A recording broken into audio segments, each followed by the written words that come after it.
I'm pushing. Hey, where happened? Oh, there we go. I was like, whoa, you took away my cool angle.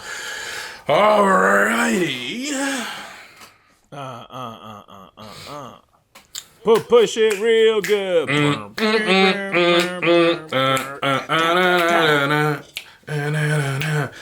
Push it real pushed good. it. Yeah, we'll talk about what we're going to be pushing soon. Hey. Hey. Dollar bills. Yeah. 45 plates. Mm-hmm. Man, this is good. Ice cream. This is good, man. We are pushing something today. Actually, this is quite apropos. Our new sneakers. Oh, the Jesus join the 27. Patreon. You might get a pair. Yeah. Also with a drop of blood in there, but ours is not real. It is the blood of Christ. It's symbolic. It's actually a drop of grape juice and wine. Dude, funny story. And we'll get the party started with this. Let's do this. Oh, I like that. That was an interesting pun. Get the potty started. As in podcast, but party. Anyway, funny story about the wine. So when I was in grad school, learning about my theology and mastering divinity, so I could go to heaven for free. It's just wasn't free though. Yeah, it was definitely not free. It was definitely not free. A lot of dollars. I'm still paying. Yeah. So one of the things we had to do was we had to go to a church service that was other than our tradition. And so I went to this Episcopal church, and during the communion time, I wasn't exactly sure of how everything, the flow of it all. And so, I just, when you're in a new place, you kind of look what people are doing. You see what they're doing and you follow through. And so I saw the people that were going up. They go to the kneel and they get to get the wafer and then they get their wine. And I saw some people would reach, up to the cup. Like with both hands, reach up to the cup. And so I was like, oh, okay, these people must be like really devoted. Like, give me the blood of Christ. Hand it to me. I need it in my life. And so when I went up there, I was like, well, shoot, I love the Lord. I want it all. And so I got my wafer, and then the dude came and brought the cup. And I chugged that joint. And he looked at me, he was like, whoa, the blood of Christ? Nobody needs that much of Jesus. He's like, what? Did you a serial killer? What the heck? Serial killer. How much do you need to go to confession after this? And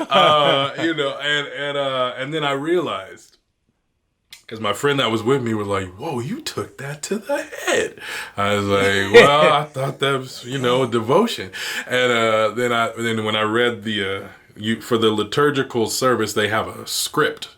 And on the script, it has instructions. So it's like when to stand, when to sit, read at this point, sing here, just for people that, if they are not used to it and they don't know what to do, so they can follow along with the program. So they have instructions on it. Probably where you should have started. Right. Exactly. And I did not. And when I went back to my seat and looked at that section, it says, because some people are kind of more germ conscious, they don't want to actually drink from the cup, even though they clean it and whatever. But some people just, I don't want to do that. So if you don't want to do that, since it's a symbol anyway, you can take both of your hands and touch the cup, and that's your motion for drinking. It absolutely did not mean grab the cup with both hands and choke yourself on the blood of Christ. That is not what it meant. We're gonna have to write this in for next week. Yeah, I haven't seen this part before. He took two of them and put them together in one. Yeah. He did like a full. Maybe he's gonna be out of town for a few weeks, so he just wanted to get it all in now. I don't, but yeah. So I had a good chuckle to myself, and I'm sure the Holy Spirit as well was like, okay, bro, okay, I died for you. It's this is a symbol. You don't have to go this hard. I agree. I like your energy, but yikes, bro. You save some for others. What I want to be is your friends next to you looking at you. That's what I want to be. I wonder what they were thinking. Dude, I don't know what you're looking at you like, dang. It's like, yo, this is not a bar. And you don't even drink. So what? Yeah. What is happening here? You pulled a Peter, bro. That's what you did. Yeah. Lord, if you're gonna wash me, wash all of me. Wash all of me, head to foot. Wash all of me, Lord. I wonder if Jesus ever was like, Peter, just take it down a notch. Like, come on. Look, man, I'm trying to tell you something. Can you just listen to me? Can you stop getting distracted?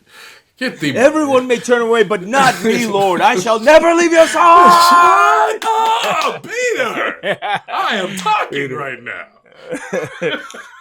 Sorry. I don't know. Even Peter may have looked at you sideways after that. I know. It was like, dang, bro. At least I ain't never done that. At least I ain't done that. I may have denied him, but I didn't take it to the dome like that. Yeah, I used to throw it back in the day, but I'm dumb over that. I'm now over that. Yeah. So interesting. And with that, let's go ahead and get into today's subject. Oh man.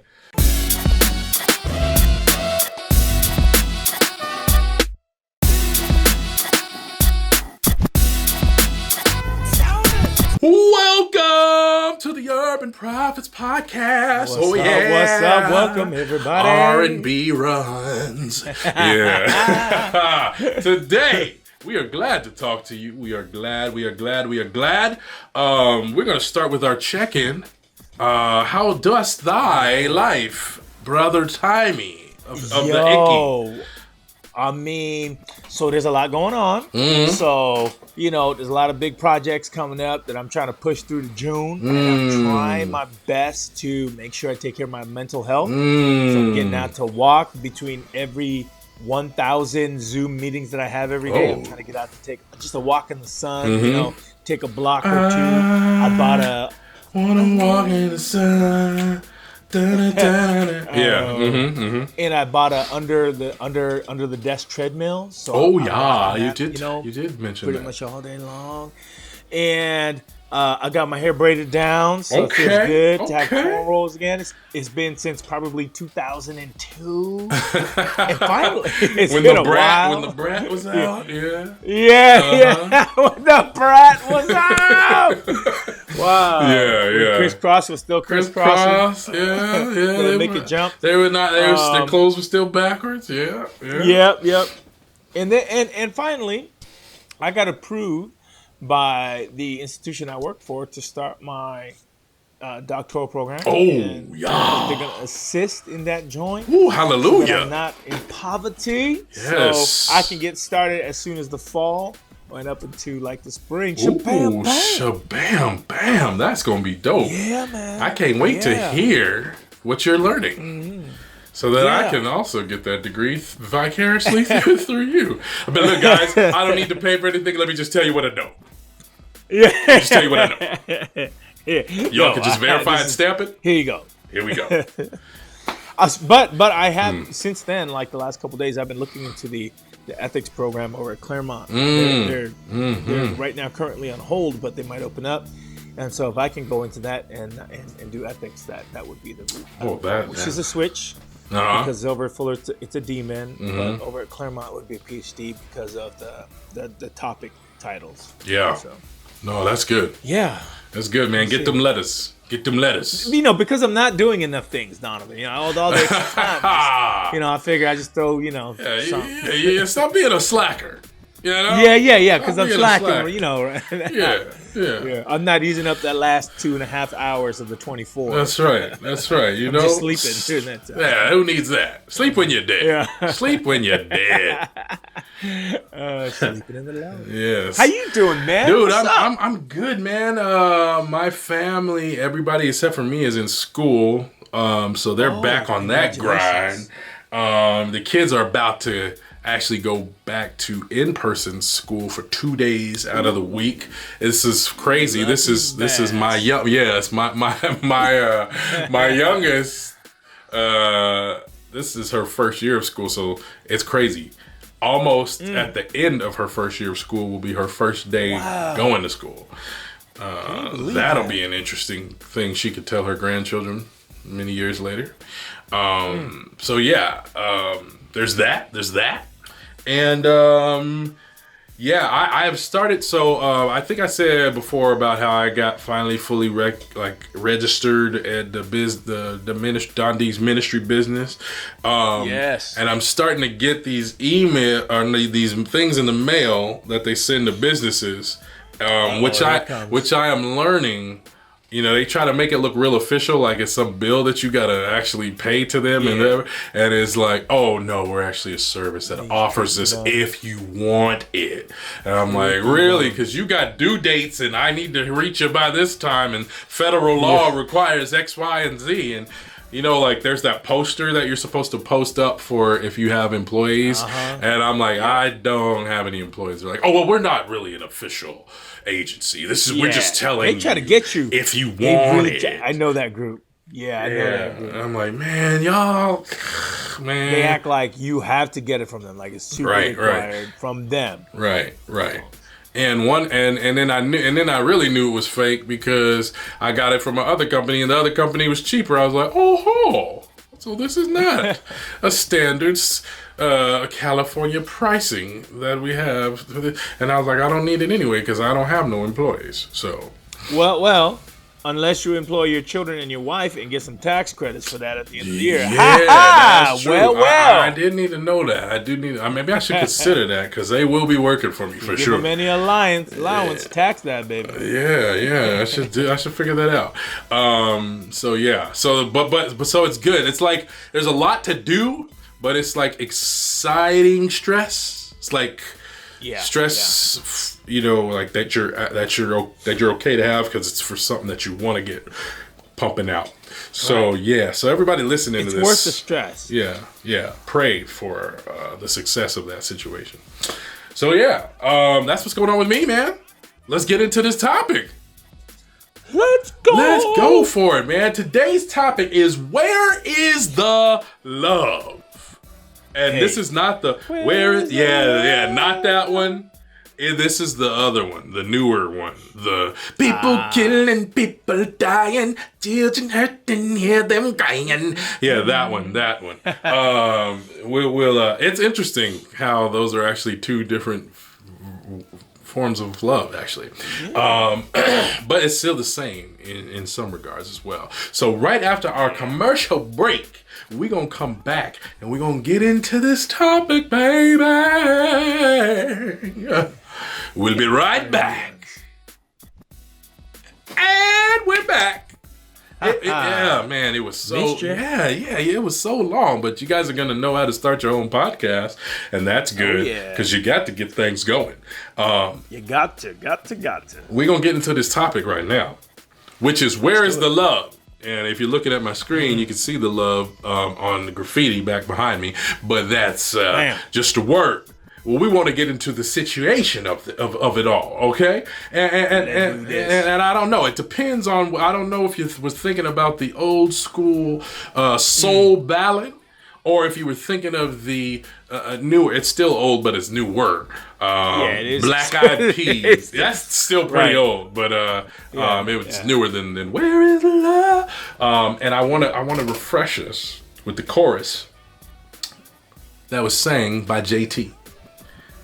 People killing, people dying. Children hurting, hear them crying. Can you practice what you preach? Or would you turn the other cheek? Father, Father, help us. Send some guidance from above, because people got me questioning, where is the love? Love, where is the love? That, my friend, is going to be the outline for our discussion today. That chorus. Hello. We're going to do it a little bit out of order, though. We're going to start with guidance from above. Got it. We're going to start with guidance from above.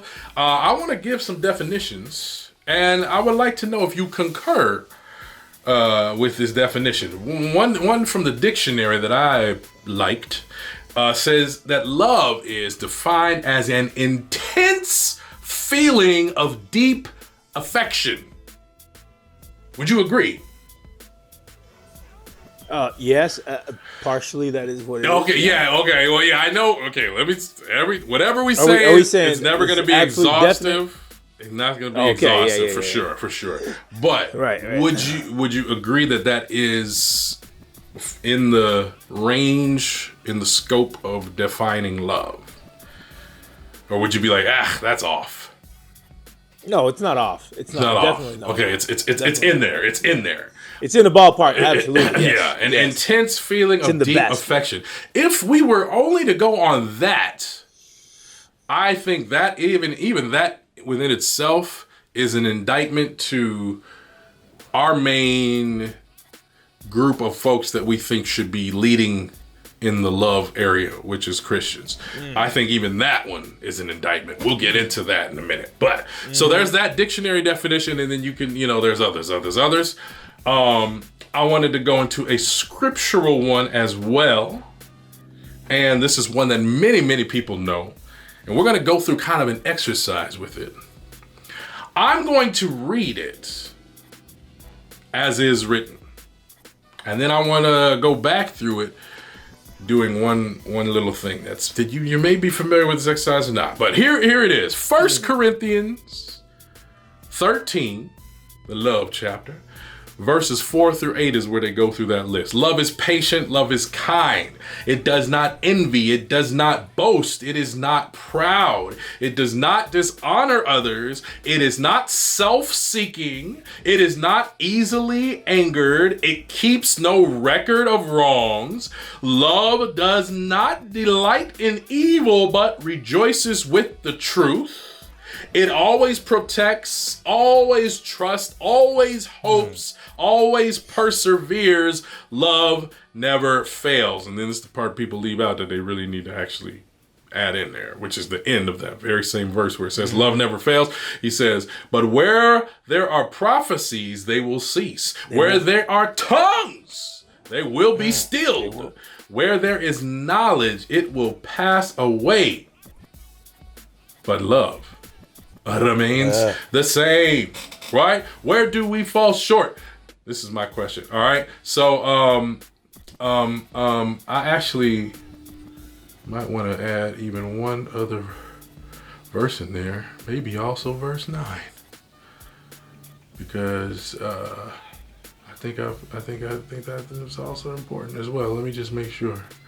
That preamble for me is important as well. Yeah. Go. Speak on it. Where he's like, look, you can be this, you can have that, you can do this, but if you haven't loved, all of that's useless. Yeah. Oh yeah. That preamble is telling us a lot about what is expected of us as Christians. Yes, indeed. Because some of those things are like what Christians want to do all the time and think that is the litmus test for getting into heaven. See? People, you thought it was one thing, but it wasn't. So now, here's what here's an exercise that I want to do with this. This is where we can start to do some of what we're going to talk about a little bit later, but self-check. we're going to do a little substitution.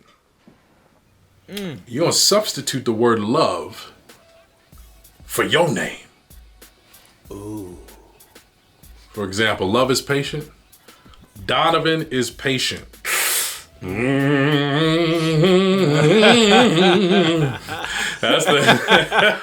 the end of the Jeffersons. You know that Jeffersons at the end?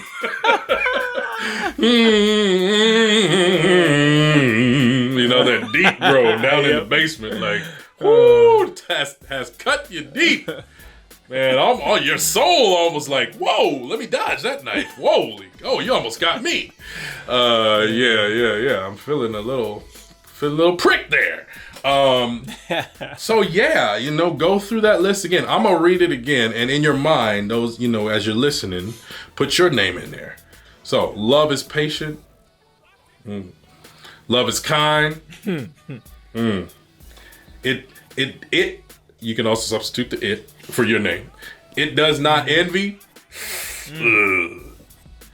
It does not boast. I don't know, man. It is not proud. Oh, okay. It does not dishonor others. Each of these is like a week. You could do a sermon series on this, by the way. Yo, I mean, if if you came to the church and this was your sermon and he said, everybody in this room right now, just put your name in here while I go through this. You could say amen at the end of that sermon and be done. You're like, all right, I get it. And be done. Everybody would be like, all right, my bad. Yeah, my bad. And this is a verse. Okay, well, let's get through the list and then we'll move to our part. Okay. Where was I? It is not self-seeking. Okay. All right. I mean, come on. Okay. Who isn't self-seeking? Everything we do today in the world is self-seeking. Everything we do. Our worships are self-seeking. Lord of mercy. I'm only going to come to where I like to hear the music and I like to hear the sermon. And if you know what's crazy? I've been to a church. We're talking about this. This is a total sidebar. I've been to church where the pastor wanted to do something a little different because they wanted to, they were trying to get the people to kind of like process the message more. And so what they did is they did a shortened message, and then they took the points of the message and they broke everybody into like little groups, and they had questions about their main points and asked them to discuss and share in their groups. And then they would share together. I know that you did this at your church. This is not your church. This is a different church. But right. You're like, this sounds like yeah. It was not your church. It was a different church. And here's why it's important to make that distinction. Because later, the feedback was that they didn't like doing that.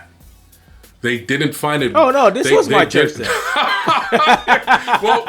but okay. So here's why. No, but it became culture. So people started here's why they didn't like it, and maybe this was similar to your church then too. You could tell me that. What they didn't like is when they come to church, they expect to sit there and get talked to and taught at, take that in, and then go on about their lives. They don't expect to come there and really participate and like do any work.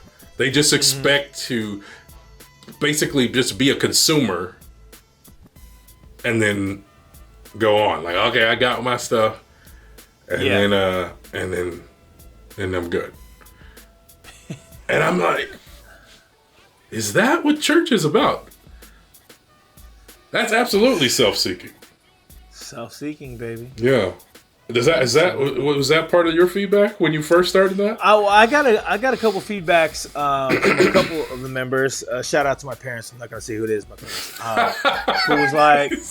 Who was like, Mom, that was not me. I just want you to know. Okay. Like, we like it. We like the dialogue thing, but like, we just rather you just preach it and give it to us, and then let us walk away. Scarred and bruised. Here, they want to hear you. They want to hear that. They don't want to be talking amongst each other. So I'm like, well, that's what we're gonna be doing for the next couple of years. So get used to it. They're like, listen, once it becomes ingrained culture, But no, yeah, that's true. But that's all the change. That's what it happened. Yeah. They're like, no, we don't want that, man. We want. You remember on Coming to America, that pastor? We want that. You do that. You do that. And we'll go get our McDowell's, and then we go home. Right. Is we just want you to tell us that Gilligan got off the island. Yeah. Lord. And then we can go. Yeah. Right. Okay, let me finish this list and then we'll keep going. All right, so we were at self-seeking. You're substituting your name here. It is not easily angered. Another indictment right there. This is an idealistic. This is not a real. This list is not good for parents. My God! Don't put your name in there. Don't put your name in there. Yeah. If you ever been in a relationship where there was jealousy don't put your name in there. And to add to that, it keeps no record of wrongs. What? Oh, mercy. Yeah. If you've ever been in a relationship, don't put your name in there. Don't leave me now. He's done. And then, love does not delight in evil, but rejoices in the truth. Now, here what I'm going to say on that one. That one gets tricky. We're going to get into why that's tricky in a minute. We're going to get into why that's tricky. But it's a good thing. I think actually a lot of Christians really try to practice this one, and in their mind they are successful, but it's tricky, and we're going to get to that. It always protects, trusts, hopes, perseveres. The thing that the indictment there is the always. That's the always. And then the big one. Love never fails. You're a human being. Don't put your name in there. Don't put your name in there. No. Yeah. Don't put your name in there. So that's the first kind of like rubrics we can take ourselves through.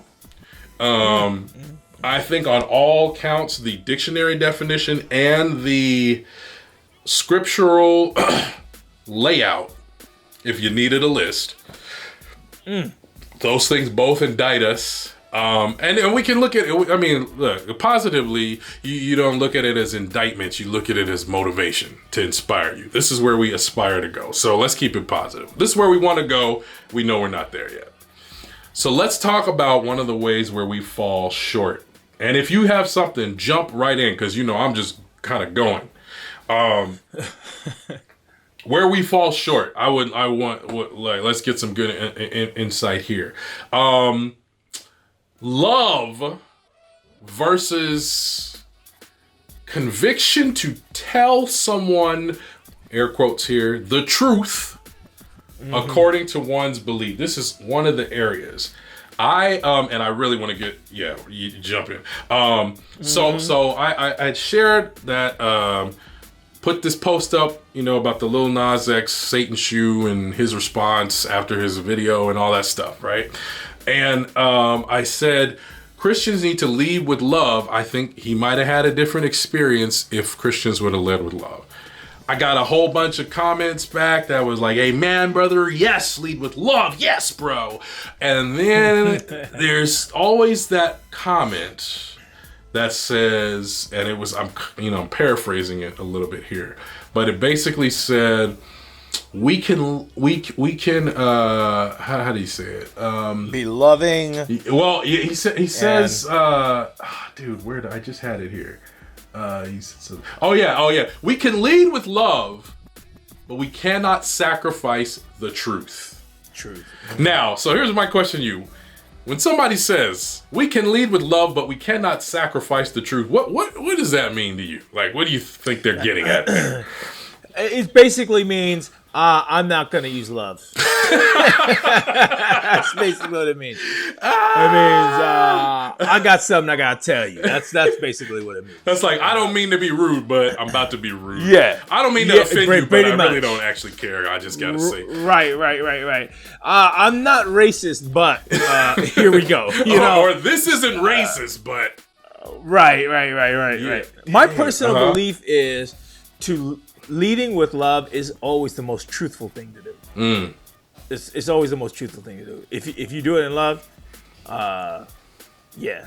If you had to make a choice, and you're in a hard rock, in a hard place, choose love. Choose love. Choose love over. That's always going to be the right answer. Trying to be correct over correcting somebody. Yeah, because I mean, just like the text says here in Corinthians, truth changes. It's not the same. What you think is true right in this moment may not be the same tomorrow, but love will be. Love will be. You know what I'm saying? So choose love, because the absolutes we don't own. We don't own the absolutes. Dude, you're saying it, man. I don't even hardly need to say my. I'm gonna say one of my notes just because it's funny, but no, this is this is correct because it's like, yeah, I feel the same way. It's like when somebody, so how did I say this? It's like saying, okay, it's almost like if someone was to say, okay, you can love people, but don't go too far. Don't love them too much. You're like, wait, what? Oh. Yeah. When somebody says something like, don't sacrifice the truth for love, I'm thinking like, okay, first off, the truth and love are not mutually exclusive. It's not like they're separate. They are. All of the truth that so Christians... If we believe the truth comes from God and God has made what is true, we know that is made from love because God is love. Everything God does is love. So it doesn't even make any sense to try and say that truth would somehow be separated from love.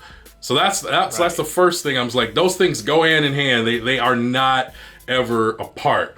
And then the second one that I want to say is, people think we be knowing the truth. Like, we really got it twisted thinking we know. Hello. Like hello. We have a professor that we love dearly, Dr. Maury Jackson, and he says there is truth, but you don't have it and I don't either. Right. He's like, there is an ultimate truth, but I don't have it and neither do you. Like, we are all, just like you said, truth changes. It unfolds more and more. Like for example, something could be true, but that may not be the whole story. Just like how we said that one definition of love, it's there, but that's not the whole picture. That's like part of it, and you're like, oh yeah, I can track with that, but there's more. And as you go on and you learn more and more, you learn new and different things, right? So I'm definitely tracking with you in all of that. There's, truth is like something that unfolds greater and greater. But like you said, love at its core is what it is. It is what it is. It's like that was the commandment of God, was love. The reason that it had to get more sparsed out is because people were like, okay, well, what do you mean by that? It's like, okay, well, love God and love people. Okay, all right, but so how? Okay, all right. Well, for God, do that. For people, do that. Like if anybody's and familiar with that. And that wasn't even exhaustive. That was like the minimum. That was like basic. If you start here, hey, don't kill people. Let's not kill people. Can we not do that? Can we not steal from people? Can we respect, others? Don't tell falsehoods about your neighbors. Yeah, don't lie on people, bro. Don't be a liar. Don't start what the heck? What the heck?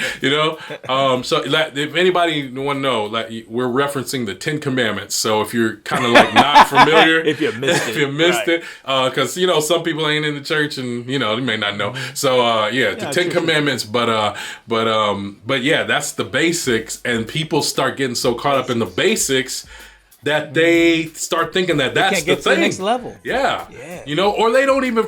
You try to master that novice level, man. Move on. And they'll forget. You get lost in the weeds, you forget the origin, and you forget where you're going. So you're just stuck in the middle somewhere. It's like, you're forgetting the base of this, which was love. So when you have to, like you said, choose between being right and loving somebody, you choose love, because love is the foundation for everything. Later on, I remember, I don't know if we talked about this on the podcast, but I wrote a play And that play was so messed up. Awesome. That play had so much judgmental religious nonsense in it, and you didn't, you let me still do it at the church. And what happened is I got more knowledge and understanding, and then I came to realize that what you did was actually love-based. Because you could have, at that time, been like, well, Donovan, this is really not how that go. Like, that's kind of like I don't know if that's really helpful. That's kind of more damaging than helpful. But you let it go. And it was because ultimately it was not damaging. It was just, there were some things that could be reworked and massaged, but the overall message was still good. So you're like, okay, this is not detrimental. We can go with this. And in that, I was able to now realize, man, that guy actually was being very loving in that. And I really appreciate that because I see how messed up that thinking was.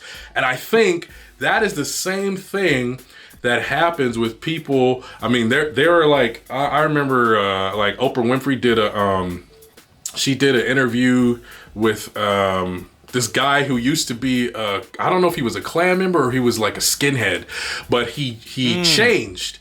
And he got new information. And he had been on Oprah Winfrey Show at first, and he was like going hard. I mean, calling people monkeys and darkies and da-da-da. And he came back, and she invited him back on later after he had kind of changed his thinking.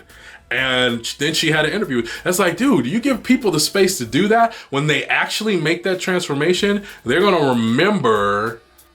Yeah. If you were a person, I mean, they could probably understand if you were just hostile towards them because they were just trash. But if you actually showed them love in that time, it's going to impact them even that much more now that their thinking is more clear, And they'll be able to say, oh, love. I see what love does. I see what it does. Regardless of somebody trying to be right and feeling that their convictions are true, I see that love is even more powerful of a transformative agent than that stuff. So yeah. I mean, you're speaking truth right now. How about that? You're speaking truth.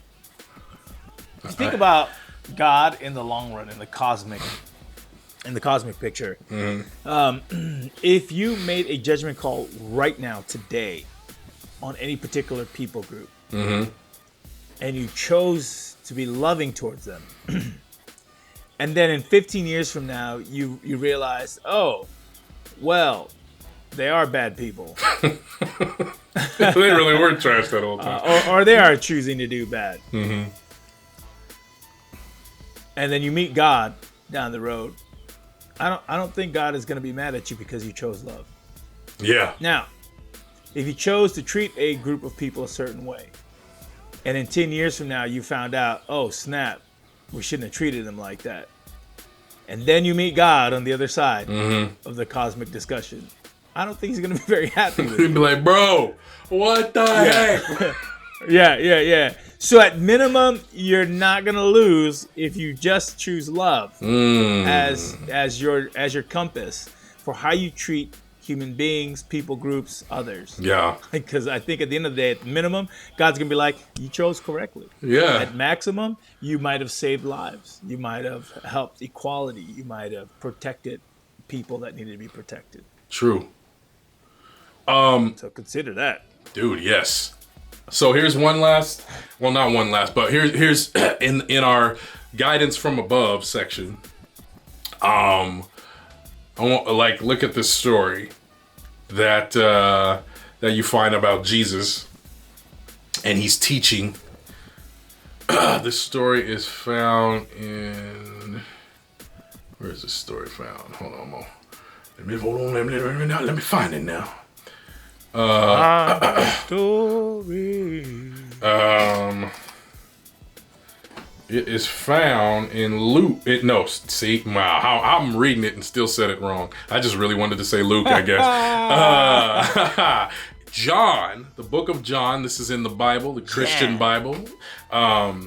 John, which is in the Second Testament. Matthew, Mark, Luke, John, those 4 books at the beginning. It's the 4th one of those. Chapter 8, verses 1 through 11. I'm just going to read it, bro. Read it. We getting into the Bible today, dude. Okay. It's John chapter 8, starting in verse 1. And it says this. Jesus returned to the Mount of Olives, but early the next morning, he was back again at the temple. A crowd soon gathered and sat down, and he taught them.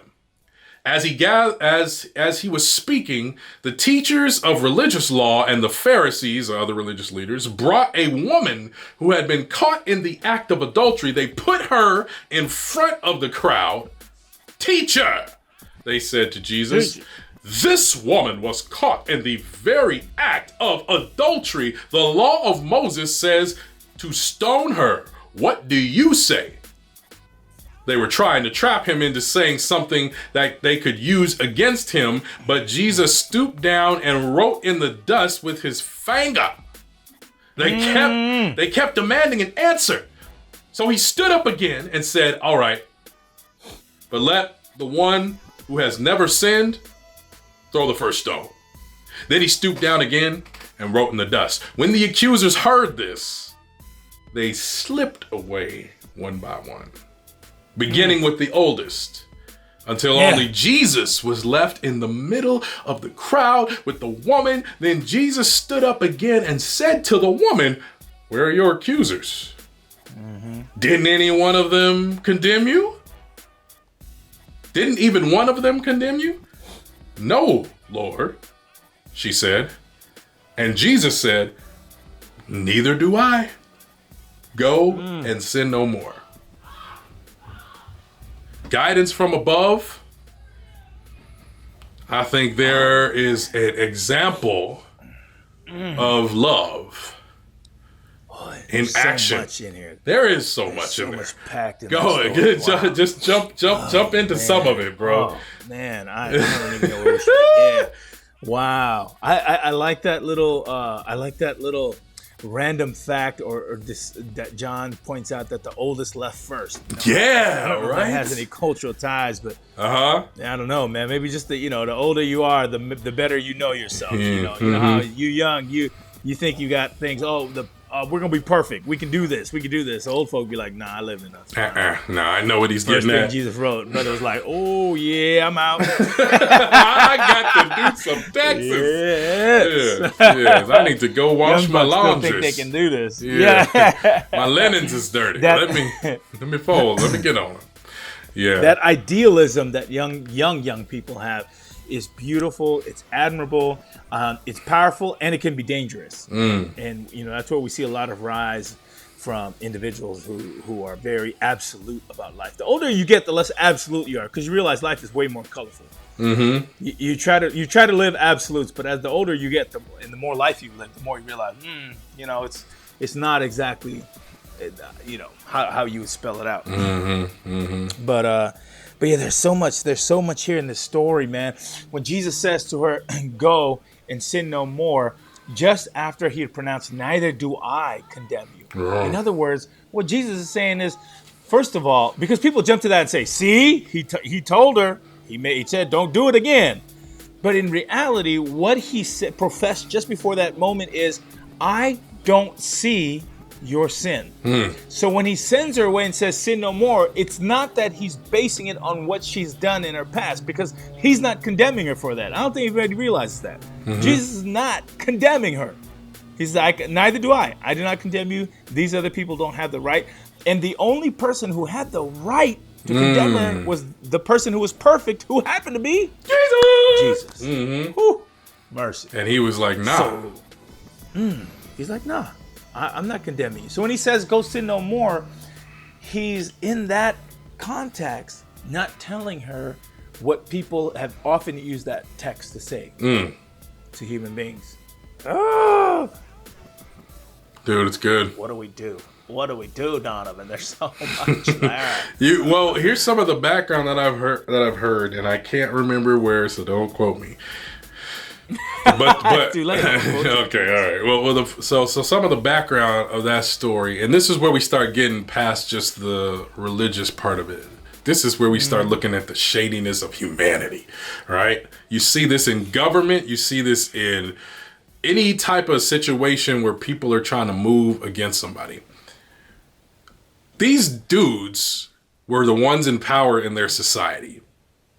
They are trying to get rid of the threat to their control, which is Jesus, right? Because Jesus is like freeing people, like letting them think. This would be the equivalent to somebody coming into, like, if Jesus were to come today and just like blatantly be like, all right, church people, let me tell you everything you're doing that's wrong. That one right there, wrong. Stop telling people that. Right. You wrong. Stop. No, what? They get, yeah. You know, everybody that would be in church would be up there with their notepads like, say. And the pastor, hold on now. Hold on now. We done worked too hard now. We done got you under the rat, you know, and this guy's messing everything up, right? The whole religious institution comes crashing down because they have set up a system where they are in control. Yeah. And they go by it. The shadiness is they don't even see that they are just ruining other people's lives just to self-seek, right? Love is not self-seeking. They are completely ignoring that. This woman might be killed in the process of trying to prove a point that is a lie. Where have we seen that? Built off of a lie, people dying unnecessarily because you're trying to do a self-serving point that is just wrong and damaging. We're talking about the capital, the pandemic, the politicizing of masks, vaccines. I mean, think about so much things that happen in life where people are self-seeking, they're not practicing love, and they don't care who gets destroyed in the process. They don't care. They only care about themselves, right? The world, bro.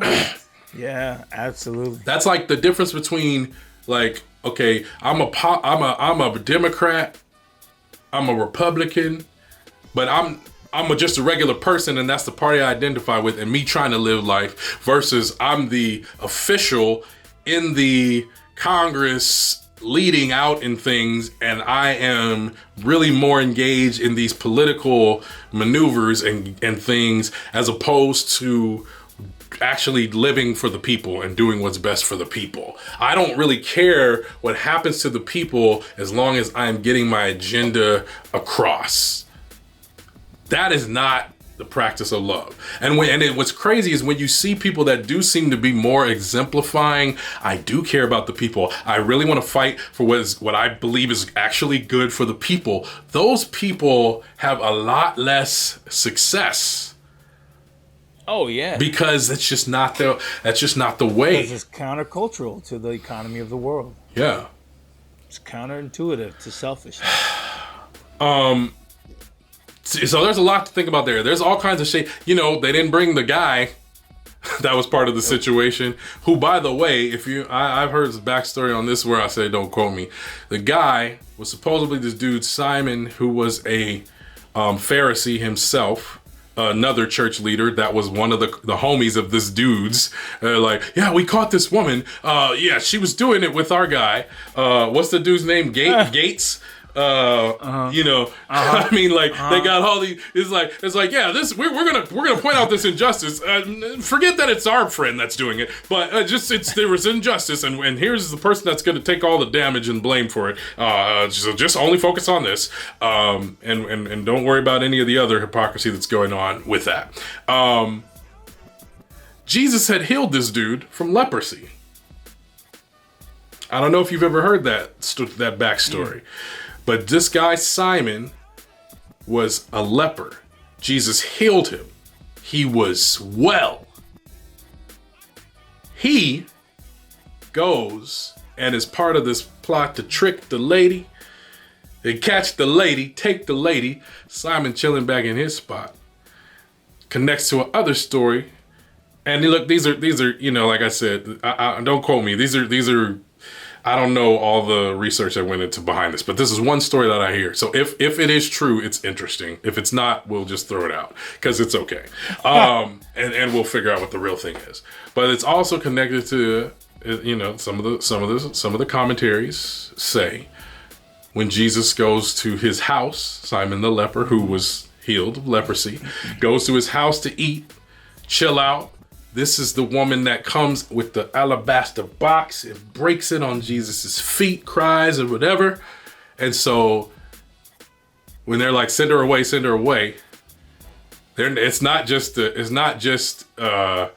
you know, oh God, you have better things to do than this woman, whatever. It's like, oh, no, that indictment's not gonna come back. Well, she ain't gonna look up and see me and be like, hey, yeah, you're the dude that trapped me in the first place. You know, so right. I don't know all the accuracies of that story. But if it is true, that just further shows how our self-seeking purposes cloud what true love could be. It's like an impeding to what could be. Like we'll damage other people's lives and sacrifice love for the truth, which exactly is the opposite of what we should be doing. Because it always has a underpinning of selfishness, right? Where we've talked about love does not seek itself. Yeah. So when you do something out of love, it is not going to have the underpinning of a selfish narrative. Obviously, they brought her before Jesus to test Jesus because of their selfishness. They want to get rid of Jesus. And because of that selfishness, they were willing to use lives as a pawn. Women, we know, in that particular time was just a little bit higher than livestock. So they didn't value who she was as a person. They didn't value what her situation was, what her family was, you know, her needs. They didn't see that at all. And I think this is just a thing. It's a great illustration of how misogyny in our world creates examples and create scenarios for women that are just not appropriate. This poor young lady was put into the situation not because she was going to be helped or because she had any value, but because they had selfish ambitions. That's why I love how gentle Jesus was with her. The fact that Jesus was so kind and gentle and loving towards her speaks volumes to those who are listening to this, who are watching on, to see the way that he cared for her. And it should speak to us about the situations we deal with today when it comes to women, and how do we treat them with equality? How do we care for them? How do we make sure that they're getting paid what we're getting paid? How do we make sure that, we're not using lives, not just women, but other lives as pawns for our selfish schemes? Yeah. Dude. Love, man. Love. So let's go to another part. Got two more things real quick before we